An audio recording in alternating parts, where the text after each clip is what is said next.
Coming up on Hunter News Now, find out who won the student government election for president and what he hopes to accomplish next year. And meet the latest alumni who are inducted into Hunter's Hall of Fame. You'll also see our Scholar Athlete of the Week in action. She's a basketball player and a Macaulay student who excels on the court and in the classroom. All that and more on Hunter News Now.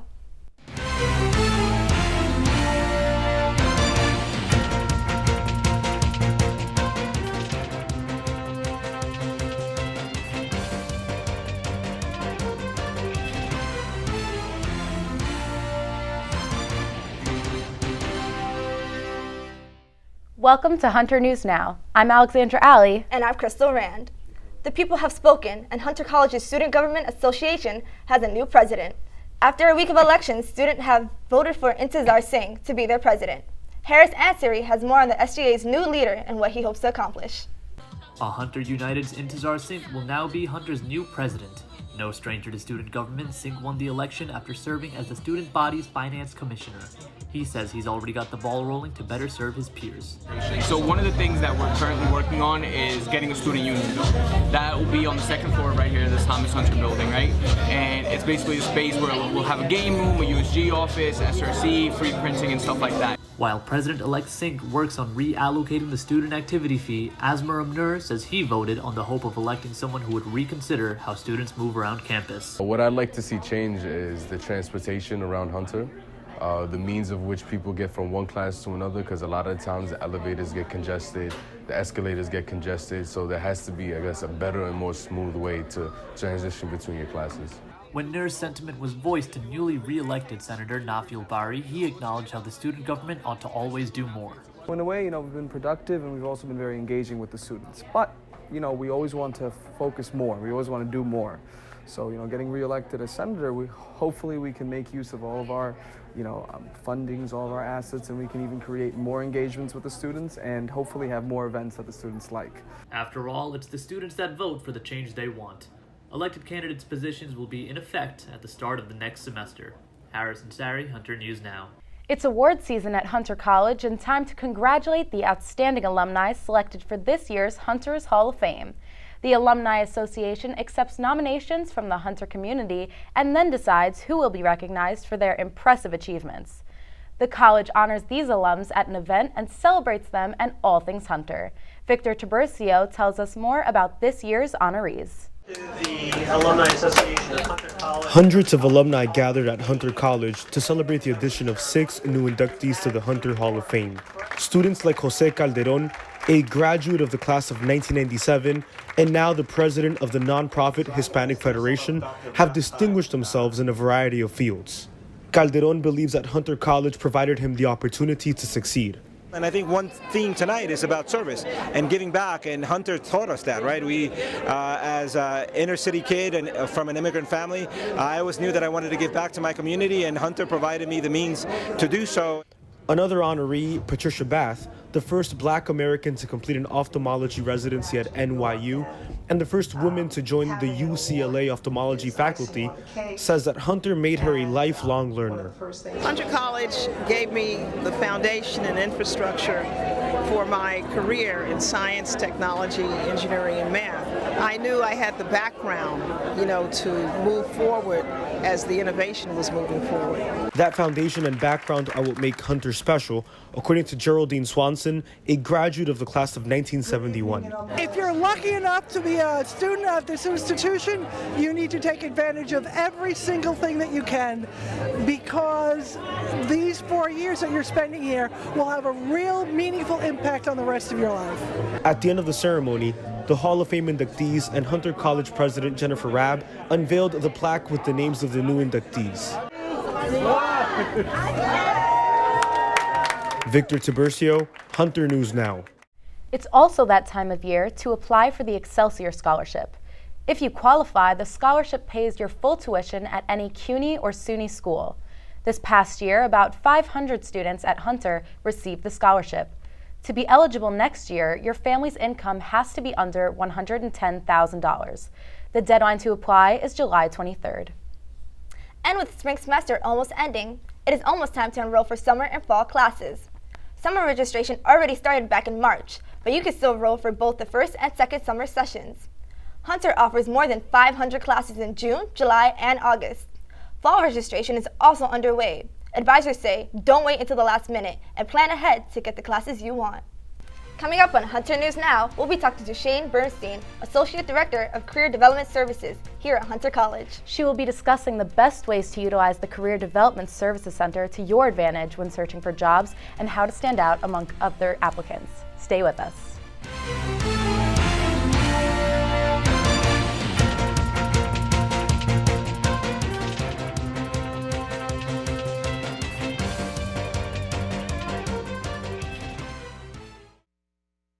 Welcome back. About 1 in every 40 college graduates is unemployed, but here at Hunter College, the Career Development Services Center is working hard to help students find internships and jobs. CDS offers events that teach you how to write cover letters and how to polish your resume. Joining us to talk about how the Career Development Services Center is helping students succeed during and even after college is Associate Director Shane Bernstein. Welcome to the show, Shane. Thank you. So thank you so much for being here. We have 3,000 students graduating from Hunter this May who are going to be looking for jobs. Can you tell us, how is the job market right now? The job market is very good, especially for those students that prepared, that did internships and had some work experience, and that are ambitious to really kind of get out there and excited to explore the market. It's good. Well, I also wanted to ask, so what services does the Career Center provide that has yielded the most success from the students that use it? Definitely the one-on-one career counseling.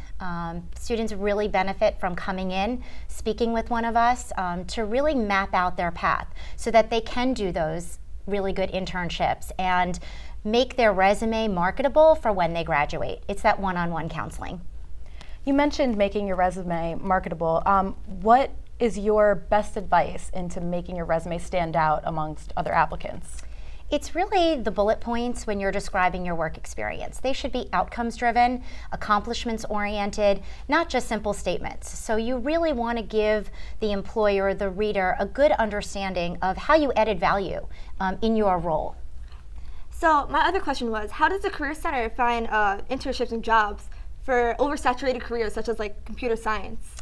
Well, I'm wondering how you source that question, because computer science is certainly not oversaturated. In fact, it's just the opposite.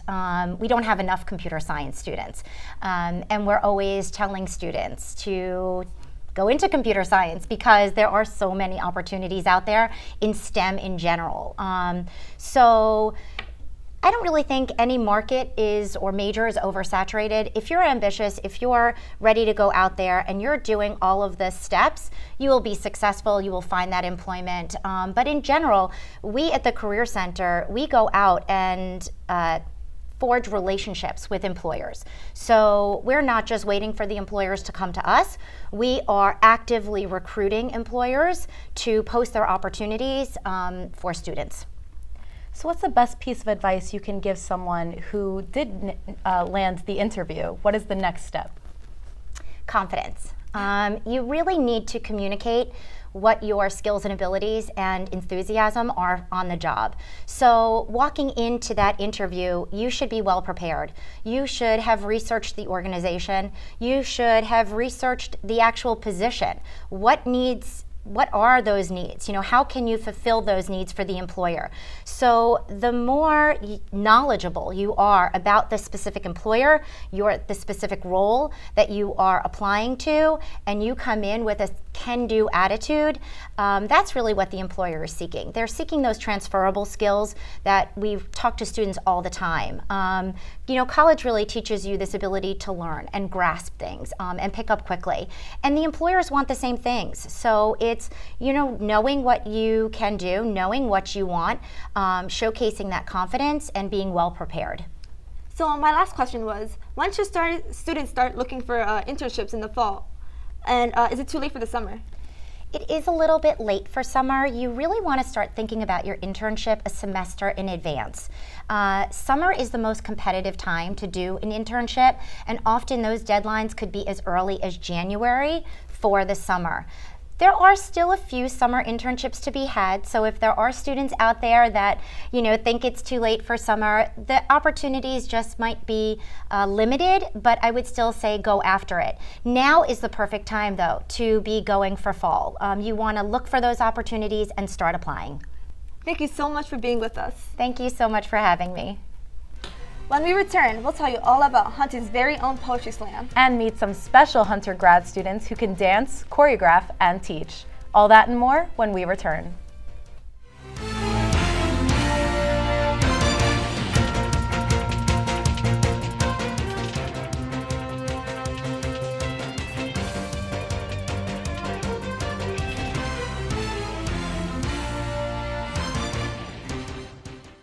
It's been 7 months since the hashtag #MeToo movement took off. Since then, we've seen an unprecedented stand against the sexual harassment and a new conversation about what kind of behavior is unacceptable. Our videographer, Harris Ansari, recently checked in with Hunter students to hear about how they define his sexual harassment in this edition of Hunter Students Speak. Unfortunately, it could happen anywhere, at school, at jobs. You could think of it as something as simple as someone walking down the street and tugging your arm and saying, "Hey, what's up, girl?" Women are usually victims of it, but of course it can happen with men as well. Yeah, but I know that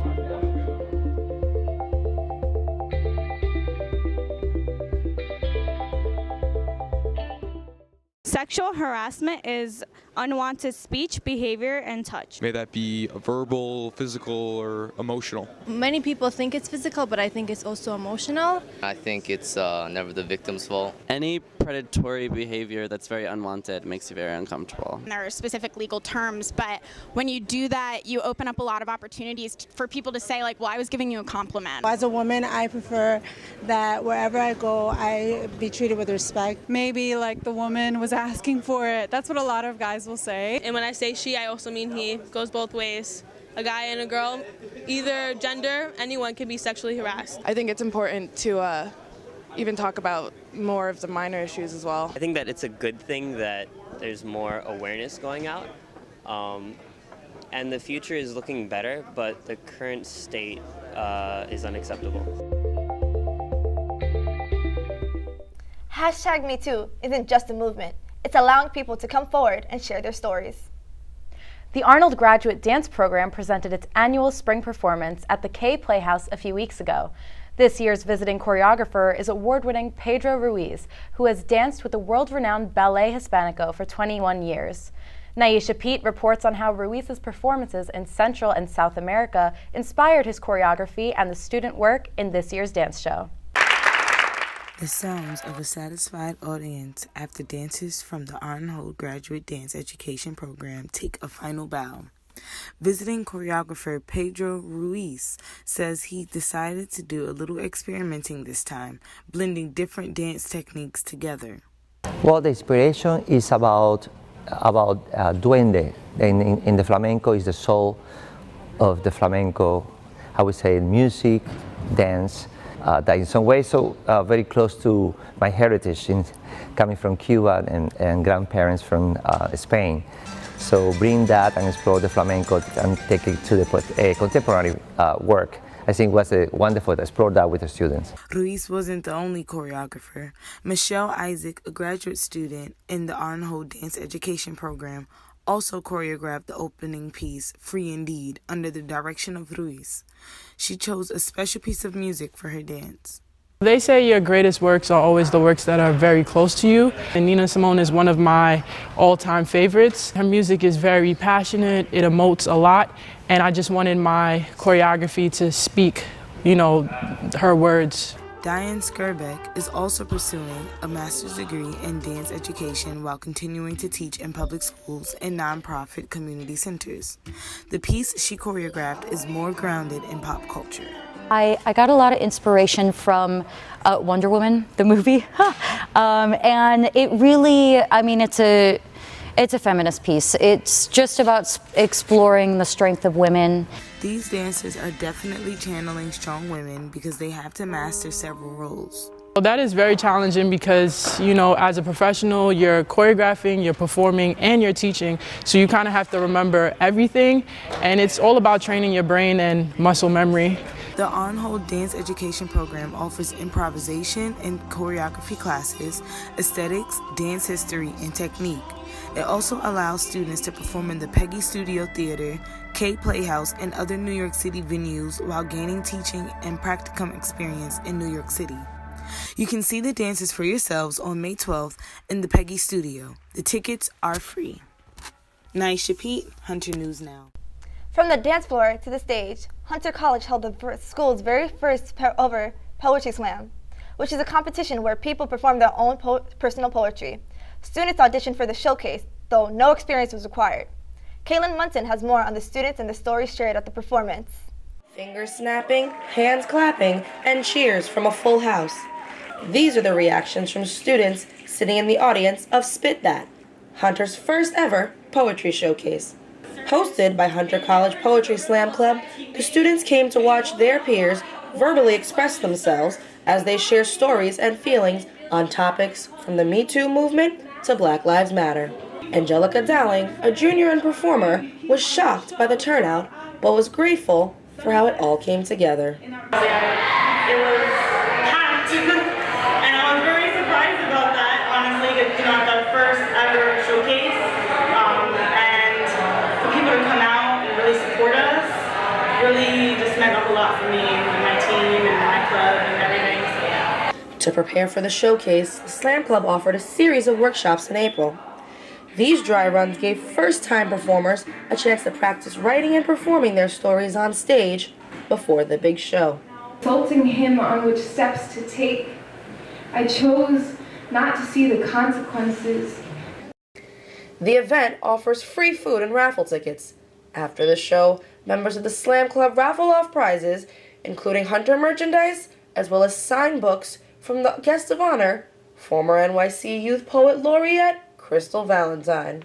Valentine delivered a half-hour segment of her poetry where she expresses her true feelings on race, colorism, and sexuality, and shares a story of her unpleasant experience at Afropunk. To talk to people afterwards, because I got a chance to share my story, and then to hear their story was also such an honor.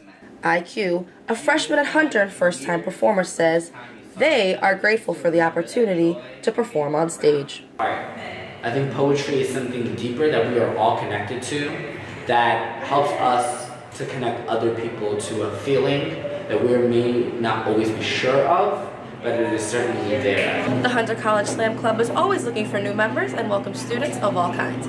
If anyone is interested in joining, you can send an email to huntercupsy@gmail.com. Who knows? You might be a poet and not even know it. Caitlin Munson, Hunter News Now.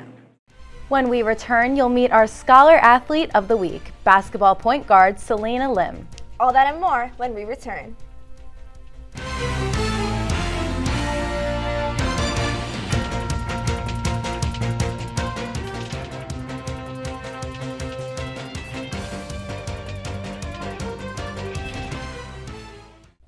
On to sports and the women's basketball team. Earlier this semester, the team ended its season with a record of 18 wins and 10 losses. The Hawks made it to the CUNYAC semifinals before losing to the #1 ranked Brooklyn College. One of the star players is junior Selena Lim, who is both a point guard and the team's only Macaulay Honors student. Hunter News Now videographer Kaylee Ebanks has the inside look at our Scholar Athlete of the Week. Basketball was one of the team sports that I really enjoyed doing, and just the feeling of being part of a group and working towards a goal. My name is Selena Lim. I'm 20 years old. I am a junior and I play for the Hunter College women's basketball team. Once the game starts, the whistle blows and the ball starts moving, everything kind of just fades away. Like, I don't hear the crowd at all. All I hear is just what's going on the court and my coach. Honestly, a lot of people tell me, when I tell them I play basketball, they give me a really shocked face, like, no way, you're like 5'4", there's no way you play basketball. I get in my head a lot before games, so I get really anxious and nervous. One way that one of my teammates helps me, she draws a happy face on my hand or like my shoe sometimes. So when I'm like nervous or upset, I kind of just look at it and I just remember her telling me like, it's okay. It's just basketball, just have fun. I'm also a Macaulay student, so there are a lot of commitments that they require that I have to do alongside of athletics. One challenge that comes with having 4 classes and also playing basketball is finding the time to just sit down and do homework or more like study. I love traveling, like absolutely love traveling, and I studied abroad in Italy for the past summer, so I think a big part of what I want my career to be would also have to involve traveling, over swimming, over any other sports. I love driving to the basket and just going up and scoring against bigger people. It makes me feel a little taller. The pregame sway that we did before the tournament on Friday and Saturday, it was just a way for my teammates and I to get our minds into the game, get our energy together and trying to feel where everybody is and try to bring it in collectively. And an update on the men's tennis team. The Hawks made it to the CUNYAC Championship Tournament, but lost in the finals against Baruch. Still a great season for them with 9 wins and 2 losses. Congratulations to them. Close to 80% of Hunter College students receive financial assistance to complete their education. For those who are New York residents, programs like CUNY Edge help make it possible for many to achieve their academic goals. Edge is a partnership between New York City's Human Resources Administration and CUNY that awards merit-based grants to low or no-income students who qualify. Our reporter, Cesar Perez, spoke to some of the students and administrators involved in the program, now celebrating its first anniversary at Hunter. Being part of CUNY Edge made me feel like I had a place where I can come and feel like I can have like guidance through my college years. It helps a student with special needs, for example, a student that are in public assistance and they need a little bit of extra help to succeed. For Kevin Nesbitt, Assistant Dean of Student Affairs, CUNY Edge goes far beyond the financial aid when it comes to helping students. The program package comes with what we call in our field invasive advising, which sounds scary, it sounds like a war, but it really is a way of spending extra time with students who may have some difficulties, who may have obstacles, like we all do, to actually completing their degree. That extra time helped Janine Guerrier, a senior in the community health program. She says the people at Edge deserve a lot of credit for her success. Having them now has really made me more positive, has made me more ambitious. So it's seeing that I have a team. You can accomplish anything as long as you have a team. And they're my team. They really are. When we look at the data for these students and what they've done here and how they're contributing at Hunter and in their communities, these are our scholars. As of last semester, the fall 2017, around 4,000 students all around the CUNY University system were taking advantage of the program. At Hunter College, approximately 200 of our fellow students are taking advantage of this time. If you want to know more about the program and how it can help you, you can visit Edge offices at N204 on the North Building. For Hunter News Now, Cesar Perez. About 3,000 seniors are ready to turn the page and their tassels at Hunter's 217th graduation come May 30th. If you are graduating, you should have already ordered your cap and gown and be ready to pick them up from Shakespeare & Company May 15th through the 19th. Each student can bring 2 guests, but they do need tickets and seating is first come, first served. Seniors need to arrive at 1 p.m., 1 hour before the ceremony that begins at 2 p.m. and should end by 5 o'clock. Emmeline Barriga is one of those seniors feeling the reality of graduation as it comes time to take her last few exams. If I could tell my younger self something, I would tell her to enjoy college because the 4 years have gone by so fast and I can't believe that it's finally here. So I'm excited and gonna enjoy these last 2-3 weeks of college.